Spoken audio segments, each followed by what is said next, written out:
오늘도 해바라기 사연방에 와주셔서 감사합니다. 사연 읽기 전에 구독과 좋아요 부탁드립니다.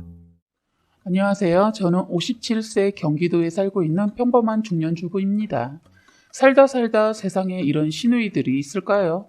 늘 사사건건 간섭에 험담은 기본이고 저는 시누이들의 항상 씹히는 대화거리였나 봅니다. 지금 이 시누이들을 생각하면 아직도 피가 거꾸로 솟습니다. 하지만 처음에는 이런 줄도 모르고 시댁의 대가족과 가족이 된다는 마음에 너무 좋았습니다. 외롭게 남매로 자랐던 저는 언니들이 생기는 것 같다 설레었는데 제 마음과 달리 그들의 마음은 달라도 너무나도 달랐습니다. 시댁 가족 구성원은 홀시어머니와 7명의 시누이라 그리고 남편이 있습니다. 사실 예전엔 대를 이어야 한다는 것 때문에 아들 낳으려고 딸들을 계속 낳다가 마지막으로 아들을 낳는 경우가 많았다고 들었는데 딱 저희 시댁집이 그런 집이었습니다. 아버님께서는 술을 워낙 좋아하셨는데 안타깝게도 술 때문에 간암으로 남편이 어렸을 때 돌아가시고 어머니께서 어린 자식들을 혼자서 키우셨다고 하네요.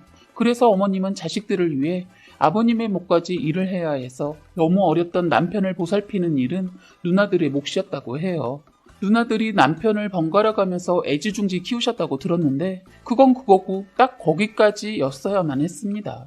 이제부터 시누이들과의 사건을 얘기해 보겠습니다. 결혼 전에는 저를 그렇게 예뻐하시고 하시더니 결혼하고 나니까 하루아침에 돌변을 하시더군요. 이유도 없이 시누이들이 저를 싫어하더라고요. 무슨 오해가 있겠지 하고 마음을 다해서 잘하면 이렇게 대하지 않겠지 하는 마음에 정말 많이 노력하면서 이쁨 받으려고 최선을 다했습니다. 그런데 시누이들은 변함도 없이 남편과 살면 살수록 도를 넘더군요. 특히 큰 시누이가 정말 어처구니 없고 도를 넘는 행동을 하니까 저도 인간인지라 큰 시누이가 점점 미워지더군요. 결혼 전에 친구가 시누이 많으면 힘들 거라고 했는데 그 말을 피부로 느끼면서 지내고 있었어요. 친구가 결혼을 한 번 정도 생각해봐야 하는 거 아니야? 우리 시누이들은 그런 사람들과 달라. 네가 살아보지도 않고 어떻게 장담을 하냐? 다들 힘들다고 하던데. 지금도 많이 예뻐해 주시는데 설마 결혼했다고 미워하겠어? 힘들 땐 바보같이 참지 말고 너도 싸워. 농담이 아닌 진지하게 말했던 친구의 말이 이제는 왜 그렇게 말을 했는지 살아보니까 절실히 느끼고 알겠더라고요. 시누이들이 저보다 더 나이가 많고 한 명만 저보다 어려서 큰 문제 될 거라고 생각 안 했습니다. 그땐 제가 어려서일까요? 가식적으로 따뜻하게 대해줬던 시누이들을 언니들이다 생각하고 살갑게 다가가려고 무진장 애를 썼습니다. 저는 저희 집에서 첫째다 보니 언니 있는 집이 늘 부러웠거든요. 언니들이 여러 명이 생기는 것 같아 마냥 들뜨고 흥분도 되고 너무 좋았는데 순진하게도 정말 저만 그랬나 봅니다. 언젠가부터는 늘 시댁 가족들의 지적 대상이 되었습니다. 남편 역시 저를 보호하기는커녕 시댁 식구들 있는 곳에서 감싸지는 못할 망정 오히려 저를 지적하면서 흉을 보기 시작하더군요. 막상 얘기를 시작했지만 어디서부터 시작해서 사건들을 얘기해야 할지 너무 많은 사건들이 많다 보니 화부터 치밀어 오릅니다. 그 긴 세월을 어떻게 살았는지 60을 바라보는 지금은 시누이들을 안 보며 지내고 있습니다. 우선 신혼 때부터 얘기를 하자면 그렇게 어린 나이도 아닌 25살에 결혼을 하였고 바로 아이도 가졌습니다. 시작은 이때부터였던 것 같네요. 만삭이 되어서 도저히 배가 불러 이번 김장은 못할 것 같아 어머님께 어머님 저 이번에 몸이 좀 안 좋아서 어머님 도와드리기 힘들 것 같아요 했더니 시누이들이 번갈아 전화를 해서 아니 너만 애 낳니? 부터 시작해서 그럼 김치는 못 주니까 김치 가져다 먹지도 말고 사다 먹어 등등 아침부터 전화벨이 쉴 새 없이 울리더군요. 그러더니 결국엔 어머님께서 그럼 몸 무거운 네가 움직이지 말고 내가 너네 집에 가서 도와줄 테니 집으로 오지 말고 기다리고 있어라 하시는 거예요. 뒤에서 늘 어머님을 조종하는 시누이들이 이번에도 나섰던 모양입니다. 전화를 받고 전 멍하니 그 자리에서 몇십 분을 그대로 있었네요. 그 모습을 보고 있던 남편이 뭘 그렇게 어렵게 생각해. 내가 다 도와줄 테니까 걱정하지 마. 하는데 제가 순진했었고 남편 말을 그때 믿지 말았어야 했습니다.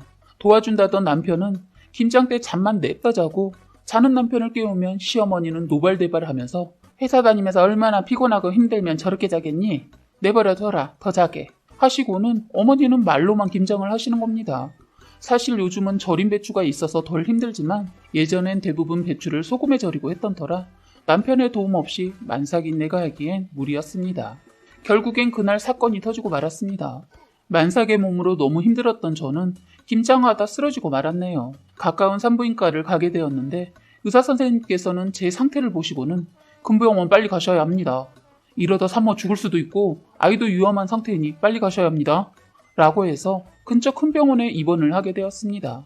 만삭의 몸으로 김장을 했으니 그때 제 몸은 말로 할 수 없을 정도로 지쳐 있었고 너무 아팠습니다. 저혈압에 아기도 내려와도 너무 내려와 있고 상태가 너무 안 좋아서 잘못하면 조산할 수 있다고 하니까 그때야 남편은 자기야 미안해. 이렇게 힘들면 혼자 하지 말고 깨우지. 왜 혼자 미련을 떨었어? 하는데 기가 막혔습니다. 제 몸 상태를 누누이 얘기했고 이렇게 큰일을 겪고 나서도 말을 그따위로 하는 남편 새끼를 그 순간 시어머니가 있다는 것도 있고 남편 새끼 뺨을 욕과 함께 한 대 때리게 되었어요. 제가 때렸는데도 남편 새끼 미안했는지 맞고 있고 그 순간 시어머니가 소리를 질러서 아차했습니다. 시어머니 노발대발하시며 하신 말이 너 그렇게 안 봤는데 시애미 앞에서 이게 무슨 경험 없는 행동이냐? 정말 유난을 떠는구나. 우린 옛날에 배불러서 애없고도 김장을 했고 밭일에도 암시렁 안 했는데 진짜 별나. 도대체 잘하는 게 뭔지 하시면서 꾸짖는데 정말 눈물만 계속 나더군요. 그런데 이것은 일도 아니었어요. 이제부터 막장 드라마 같은 일이 벌어졌습니다. 시누이들이 우르르 병실에 들어서더니 동생이 저에게 맞았다는 얘기를 듣자마자 한다는 말이 네가 뭔데 감히 내 동생한테 욕하고 때려? 어린 나이에 아빠 없이 자란 것도 화가 나는데 네가 손을 올려?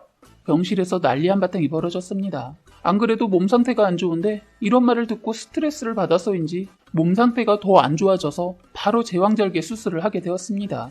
다행히 바로 응급처치가 이루어져서 아이는 건강하게 태어나고 저 또한 괜찮았습니다. 시누이들 놀랐는지 한두 명씩 제 앞에 보이지 않더군요. 다행히 무사히 태어나고 친정에서 조리하게 되었습니다. 이런 큰일을 겪고 나니까 더 이상 참고만 살 수가 없겠더군요. 시누이와 저 사이에서 자꾸만 이간질하는 시어머니를 가만히 두고만 보고 있을 수가 없겠더라고요.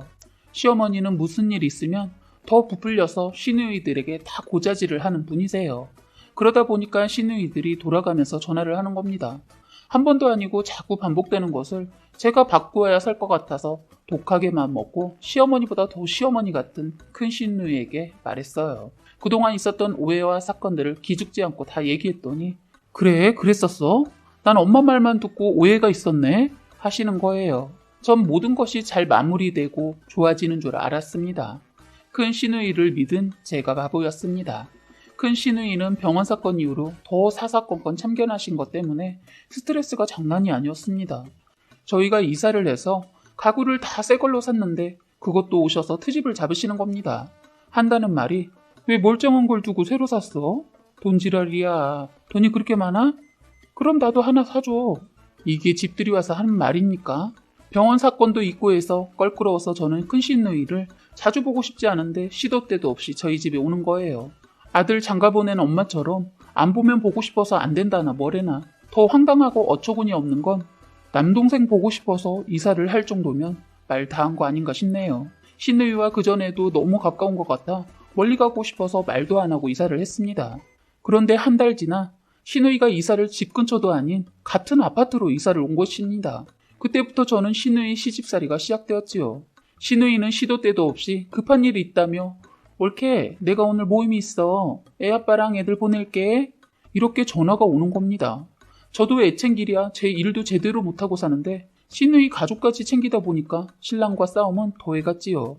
남편한테 누나 보고 이래라 저래라 하지 말라고 돌려서 말해주면 안 돼? 하니 남편은 내가 좀 이해해주면 안 되겠어? 내가 어릴 때부터 누나가 얼마나 아끼고 사랑해주면서 자신을 희생하면서 살았는데 상처 주는 말 못해.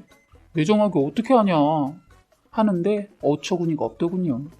그래서 신랑에게 그럼 누나 가정 챙기는 거 자기가 하던가 왜 자꾸 내가 챙기게 하고 자기는 쏙 빠지는데 너무한 거 아니야? 결국 그날도 시누이 일로 둘이서 싸우고 살림 때려부수고 난리가 났네요. 늘 우리만 힘들었던 것 같아요. 예전 일도 있고 해서 시어머니랑 인해 오해 생긴 것 때문에 잘 지내보려고 했는데 시누이는 제가 큰 잘못을 해서 이러고 사는 줄 알고 있는 것 같았어요. 이렇게 살다가는 가정도 깨지고 애도 힘들 것 같아 용기 내어 시누이를 집으로 불렀습니다. 그리고 얘기를 했죠. 형님, 죄송한 말이지만 저는 충분히 할 만큼 했다고 봐요.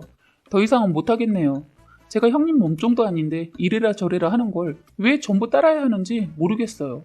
정말 더는 이렇게 못 살겠으니까 우리가 이사를 가든지 형님께서 이사를 가세요. 그러자마자 얼굴이 벌겋게 변하면서 시누이가 벌떡 일어나더니 이게 보자 하니까 이제 위아래도 없이 못하는 말이 없네? 이렇게 말하면서 제 머리채를 움켜잡고 흔드는 겁니다. 처음에는 흥분한 시누이를 진정시키려고 형님 왜 그러세요? 그만하세요. 이렇게 말해도 더 힘을 주고 머리채를 휘어잡고 흔들더라고요. 이러다 죽겠다 싶어서 살려고 저도 형님 머리채를 똑같이 비틀어서 움켜잡았습니다. 저는 있는 힘껏 머리채를 더 심하게 흔들었네요. 진짜 시누이는 힘없이 흐느적거리면서 비명소리를 지르더라고요. 그런데 그 순간 별이 반짝했습니다. 신랑이 저를 친 겁니다. 너 제정신이야? 사람이야? 어디서 위아래 없이 죽을래? 라고 말하더라고요. 그 순간 잡고 있는 시누이 머리끄댕이를 방바닥에 밀쳐서 던져버렸습니다. 신랑이란 인간이 무조건 시누이 편만 들고 자초지종도 묻지 않고 손찌검을 한 걸 생각하니 분해서 그때 저도 남편 싸대기를 쏘아붙였습니다. 그때 또 때리려 하길래 급하게 부엌으로 달려갔어요. 가스 밸브를 열고 부엌에서 사용하는 라이터와 가위를 들었습니다. 가위로 밸브 밑에 연결되어 있는 가스 고무호스를 잘랐더니 칙! 가스가 새는 소리가 나는 거예요. 그리고는 곧바로 저는 크게 소리를 쳤어요. 야! 도대체 나한테 왜 그러는 거야? 그래 다 죽자 죽어! 다들 놀랐는지 모든 상황이 정지가 되었습니다. 이 모든 것을 멈출 수 있었던 건 저희 아이가 방에서 나오자마자 모든 것이 정리가 되었습니다. 그 순간 저는 이성을 되찾고 정신이 번쩍 들더군요. 저도 왜 그렇게까지 했는지 제 자신이 너무 놀라웠습니다. 다들 내 눈치만 보다가 시누이는 더 건드렸다가는 진짜 죽을 수 있겠다 생각했는지 도망치듯이 저희 집에서 나가더군요. 가스 밸브를 잠그면서 저는 그때 이혼을 해야겠다고 생각했어요. 그래서 신랑에게 분하고 원통해서 소리치면서 말했어요. 난 당신같이 아내는 안중에도 없고 시누이만 생각하는 사람이랑 더 이상 못 사니까 당장 이혼해 하면서 소리를 질렀어요. 신랑도 놀랬는지 그때 눈물을 흘리면서 내가 생각이 짧았다고 하면서 다시는 이런 일 없을 거고 미안하다고 하더라고요. 남편이 이렇게 빌고 그리고 저도 엄마인지라 방에서 나온 아이를 생각하니 이혼을 다시 생각하게 되었습니다. 그러면서 남편에게 조건도 걸었습니다. 2번 다시 나에게 손찌검을 하거나 시누이 편만 들면 뒤도 돌아보지 않고 바로 이혼을 할 거라고 했습니다. 이후에 여러 가지 사건들이 있었는데 이 이야기까지 말하면 너무 길어질 것 같네요. 아무튼 며칠 후 얘기를 들었는데 저에게 몹쓸 짓을 했던 시누이가 이사를 갔다는 겁니다. 안 좋은 사건이 있었지만 어찌나 속이 시원하던지 채기가 내려가는 기분이었네요. 그 이후로 저를 무시하던 못된 시누이들을 안 보고 삽니다. 가족 행사 있어도 저는 안 가고 남편만 참석하다 보니까 등 돌리고 산 지 벌써 20년이 조금 넘어가네요. 지금도 시누이들은 제 얘기로 하루를 시작하지 않을까 싶네요. 자기들한테 잘해도 그렇게 욕보며 살았는데 지금은 안 봐도 뻔하지 않을까 싶어요. 그러던가 말든가 안 보고 사니까 세상 편하고 너무 행복했던 것 같습니다. 형님과 저희의 큰 사건 이후 시어머니는 얼마 되지 않아 갑자기 돌아가셨어요. 그것 또한 제 탓이라고 말하고 다닌다는 시누님들 정말 답이 없네요. 뭐 어쩌겠어요. 자기들 입으로 떠들고 다니겠다는 분들을 어떻게 말리겠어요. 근데 만약 어머님이 살아계셨다면 사실 어쩔 수 없이 보고 살지 않았을까 싶은 생각이 들긴 했는데 어찌 보면 더한 꼴 안 보시고 돌아가신 게 다행이기도 해요. 지금도 그때 사건을 알고 있어서 우리 애도 고모들이라면 정말 싫어합니다. 아빠 앞이라 말을 안 하지만 어릴 적 그 일이 아직도 생각이 나고 트라우마로 남았는지 애도 저에게 엄마 탓 아니야 라고 힘을 주네요. 이 말이 어떠한 위로보다 몇천 배로 위로가 됩니다. 이렇게 지난 제 일을 글로 적고 그때 일을 생각하니 아직도 화가 치밀어 오릅니다. 끝까지 긴 제 사연을 읽어주신 분들 정말 감사하고 늘 행복하세요. 오늘의 사연은 여기까지였고요. 구독과 좋아요, 알림 설정 부탁드리겠습니다.